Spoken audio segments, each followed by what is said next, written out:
Irmãos e irmãs, boa semana a todos e também um bom sábado na companhia do nosso Senhor Jesus Cristo. Vamos estudar a lição de número 11, né? Já nos aproximando no final do trimestre, quando iniciaremos uma nova lição, né? Nós temos ainda, fora essa de número 11, nós teremos a 12, 13 e 14. Portanto, ficarão faltando apenas 3 lições. E o título dessa, que leva o número 11, é Suprema Lealdade a Cristo. Quando eu olhei esse título, a primeira coisa que eu pensei, o único que é realmente supremo, e por ele ser supremo, ele merece toda a lealdade minha e vossa. E o verso para memorizar está lá no livro de Efésios, que é o livro que a gente vem estudando, né, desde o mês de julho e que está se encerrando agora no final do mês de setembro, né? Nós estamos aí já no capítulo 6, e que é o final do livro de Efésios, né? E no capítulo 6, do versículo 9, Paulo escreveu assim: E vocês, senhores, façam o mesmo com os servos, deixando as ameaças, sabendo que o Senhor, tanto deles como de vocês, está nos céus, e que ele não trata as pessoas com parcialidade, né? Então, qual é o direito que eu tenho de tratar pessoas com parcialidade?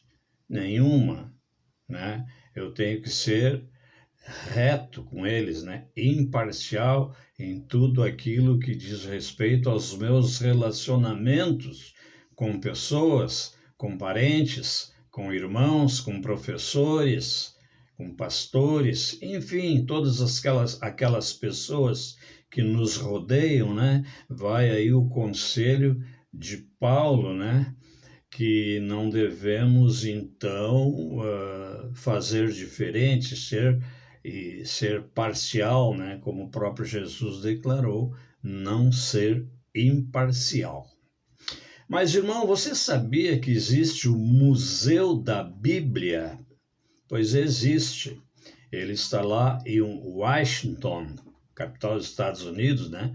E em 2018 foi achado nesse museu uma Bíblia condensada e por isso bem reduzida, para ensinar tão somente o essencial da fé e excluía certamente, né, muitas outras passagens, né? Então, foi publicado em 1808 e removeu 90% do Antigo Testamento e 50% do Novo Testamento. Então ela ficou assim bem condensada, né? E foi lançada, como eu disse ali, publicada, digo melhor, em 1808, já faz algum tempo, não é isso? Eu era criança naquela época. Amém, irmãos? Vamos pôr um pouco aqui de brincadeira, né, para a gente poder entender melhor, não é isso? Então, no presente, na verdade, independente do que está lá naquela Bíblia, né? No presente, em nossa cultura, o que nós devemos levar em conta na realidade, em se tratando da nossa lição aqui, é o que está lá no capítulo 6 e nos versículos de 1 a 9, no contexto da salvação, conforme revelada em toda a Bíblia, né? Portanto, nós não temos, irmãos, uma Bíblia condensada, nós temos uma Bíblia bem ampla, né? Que nos ensina tudo e para todos, não é verdade? Uma vez que Cristo não limitou a leitura da palavra dele, ele mesmo dizendo que ele não usa de parcialidade. Então, tanto Cristo como sua palavra está à sua e à minha disposição em qualquer tempo. Amém? Irmãos, quando nós chegamos na lição de domingo, nós vemos ali Paulo, aconselhando aos filhos. Então ele fundamentou seus conselhos aos filhos, né, usando o quinto mandamento, né? O que diz lá o quinto mandamento? Honrar pai e mãe. Mas veja a curiosidade, para você entender, por exemplo, quando se fala em filhos, na cultura da época, o ideal seria que você tivesse uma compreensão melhor, né? Imaginando esse conselho sendo lido, né, na igreja ou nas igrejas prósperas que eram, né, na cidade de Éfeso, onde filho em grego poderia se referir a uma faixa etária de até 60 anos, né? E na cultura romana poderia se considerar até a morte, né? Eram pessoas chamadas de filhos. Então, quer dizer que nessa cultura todos eram filhos, né? Então Paulo ali fundamentou o seu conselho usando o quinto mandamento, como eu já disse, dizendo honrar pai e mãe, dizendo aos filhos. Ora, se na cultura da época, né, a cultura, como eu disse, na tradição grega, né, na tradução grega, filhos compreendia vamos dizer, uma faixa etária bem maior, ou seja, até os 60 anos, e não como nós hoje, né, até os 18 anos, né, onde se compreende aí a maioridade, né? Se bem que os nossos filhos, graças a Deus e pela sua misericórdia, os nossos filhos, independente da sua idade, 30, 40, 50, eles sempre, normalmente, e a grande maioria das famílias, né, eles honram o papai e a mamãe. Mas naquela época era uma lei, quer dizer, não é que fosse uma lei, ninguém olhava para isso. Era considerado até os 60 anos, vamos dizer assim, uma criança, era considerado filho, né? Na lei romana, por exemplo, até a morte era considerado ainda meu rapaz, vamos dizer assim, né? Então veja que naquele tempo deveria haver esse respeito mútuo em todas as famílias. Mas o que eu quero dizer aqui nesta lição é que Paulo fundamentou seus conselhos realmente no que está escrito no quinto mandamento, não é verdade? Né? Que é honrar pai e mãe. Meus irmãos, muito obrigado mais uma vez, quero agradecer de coração por você ter tido essa paciência, né, em ver e ouvir este vídeo. Amém? Bom sábado a todos mais uma vez. Próximo tópico de estudo, conselhos aos pais. E é claro que nós temos diversos especialistas e áreas que visam dar conselhos aos pais. Qual a melhor maneira de conduzir o relacionamento dos pais em relação aos filhos, os filhos em relação aos pais. E a Bíblia, em uma de suas passagens, menciona o seguinte: acompanhe comigo o livro de Efésios, capítulo 6, verso 4, que diz assim: e vós, pais, não provoquei vossos filhos à ira, mas criai-os na disciplina e na admoestação do Senhor. Filhos que são criados com palavras de paz, palavras de crescimento, de estímulo e com ênfase nos princípios de Deus, nas diretrizes de Deus. Tem tudo para que seja criado um relacionamento harmônico, um relacionamento no qual haja uma interação saudável de pai para com filho, de filho para com os pais. E que bom quando existe esse tipo de harmonia, as coisas andam de maneira muito mais produtiva. Acredite nisso. escravidão no tempo de Paulo. Esse é um dos tópicos que iremos abordar. Lembrando que naquela época a escravidão era algo comum, fazia parte do padrão social.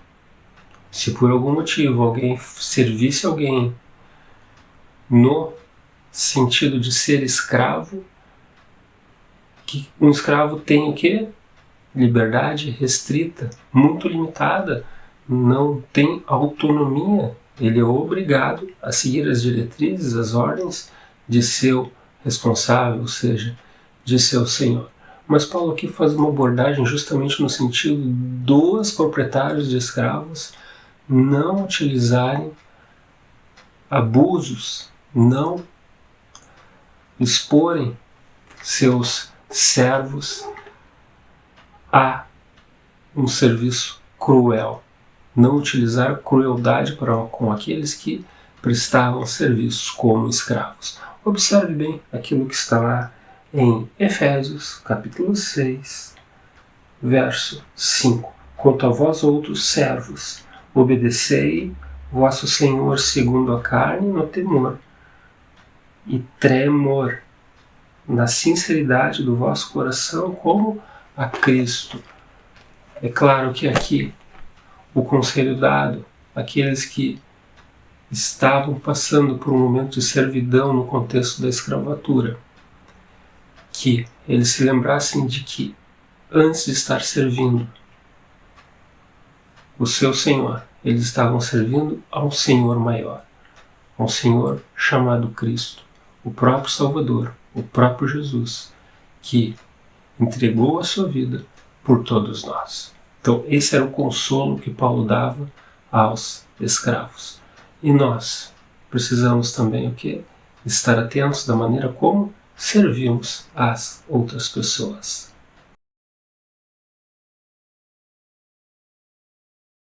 Olá, meu irmão, olá, minha irmã. Mais uma vez estamos juntos estudando a lição da Escola Sabatina. Chegamos à lição de número 11 nesse trimestre. E nessa semana nós vamos estudar juntos quarta e quinta-feira. Quarta-feira tem como título Escravos de Cristo. E na pergunta 4, Paulo pergunta: nas instruções aos escravos cristãos, o que foi requerido deles? E aqui no capítulo 6, verso 5 em diante, diz assim: quanto a vós outros servos, obedecei a vosso Senhor segundo a carne, como temor e tremor na sinceridade do vosso coração, como a Cristo. Não servindo à vista como para agradar homens, mas como servos de Cristo, fazendo de coração a vontade de Deus. Servindo de boa vontade como o Senhor e não a homens.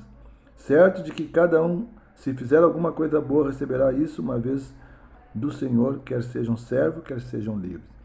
Paulo estava dizendo: todos, servos e senhores, são iguais perante Cristo. E essa relação que existia naquela época de escravo e senhor, Paulo tinha como sonho de ver um dia servo e seu senhor lá no dia do julgamento diante do Deus, do juiz de todo o universo, para que eles entendessem como eles são iguais perante Deus. Então Paulo assim diz assim: Paulo incentivou a realização dos serviços positivamente motivados, oferecidos para o Senhor e não para pessoas. Paulo então queria motivar os escravos a que estivessem servindo ali o seu Senhor, não como a homens, mas fazendo como se estivesse fazendo ao próprio Jesus. Porque Jesus é onisciente. Então, não quando tiver alguém olhando para ti a tua tarefa, mas fazer a tarefa sincera, fazer uma tarefa bem feita, mesmo que não tenha ninguém olhando, porque Cristo está dirigindo a tua vida. E por fim, Paulo diz: por seu serviço sincero por Cristo, os escravos podiam esperar a recompensa na volta do Senhor, uma ideia especialmente atraente para as pessoas presas a essa instituição horrível. Paulo fazia força para dizer que em Cristo eles receberiam a recompensa final, que seria a vida eterna. Então, enquanto aqui nesse mundo eles tratassem, mesmo sendo escravos, eles entendessem que eles também eram escravos de Cristo, não no sentido de ser opressor, mas no sentido de ser um escravo, porque entregaram sua vida a Cristo e permite que Jesus seja o Senhor da sua vida. Que nós também possamos convidar Jesus para ser o Senhor da nossa vida todos os dias até a sua volta.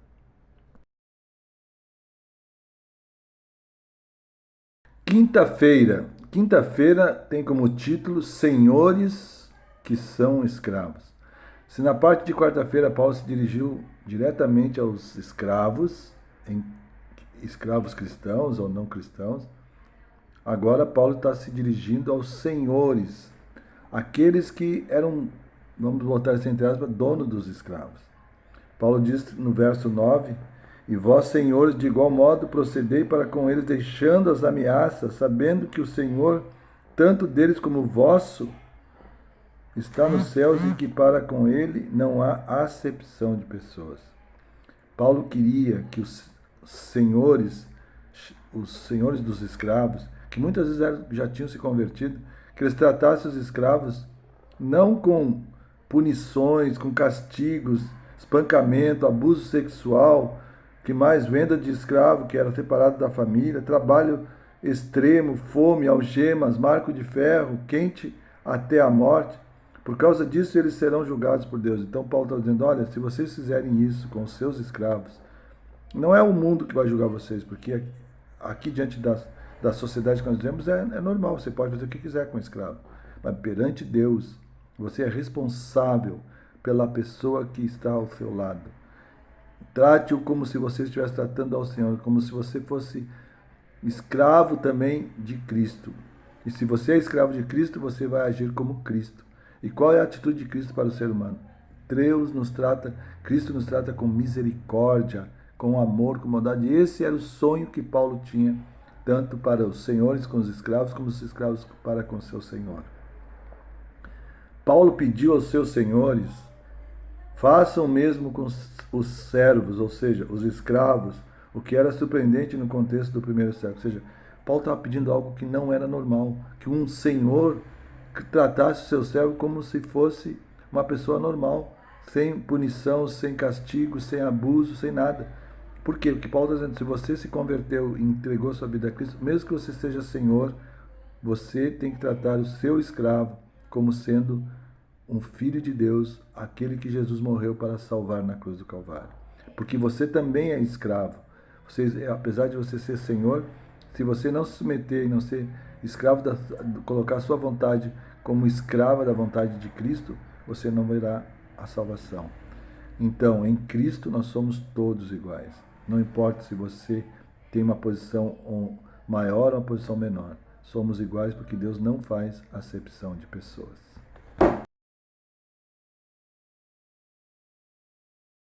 Para encerrar o nosso estudo, podemos afirmar que o contexto dos relacionamentos, e aqui estamos falando de relacionamentos desgastantes, de relacionamentos forçados, dentro de um contexto de uma servidão ilegítima, dentro de um contexto de uma servidão no qual pode existir desequilíbrio. E o próprio estudo nos coloca que hoje existem alguns milhões ainda de serviços análogos à escravidão, ou escravidão propriamente dita, os quais existem e permanecem ativos em nosso planeta. Uma relação abusiva, uma relação que é desumana, que fere muitas vezes os princípios estabelecidos por Deus. Portanto, que estejamos atentos, que estejamos sempre direcionando e levando os nossos pensamentos a Deus, para que o nosso relacionamento com o próximo, o nosso relacionamento com o Deus, seja sempre harmônico. E que tenhamos em mente de que, na época em que Paulo escreveu os textos que acompanhamos, a escravidão era algo que fazia parte do contexto social. Mas Paulo ali já dava grandes dicas de que existia abuso, de que existia uma intenção acima do limite de usar serviços, ou seja, realmente algo bem rígido. E Cristo, a mensagem de Cristo, ela quebra justamente isso, ela quebra a questão da abusividade, ela quebra toda a audácia humana no sentido de exigir aquilo que não é legítimo. Porque o nosso Deus é um Deus de paz. Que a paz de Deus esteja entrando em sua vida e no seu lar. Que Deus abençoe você e a sua família. Nos encontramos na próxima semana. Até lá. Tchau, tchau.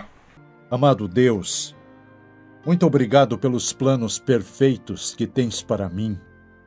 Entrego o meu futuro a Ti e peço que me concedas paz completa a respeito do amanhã.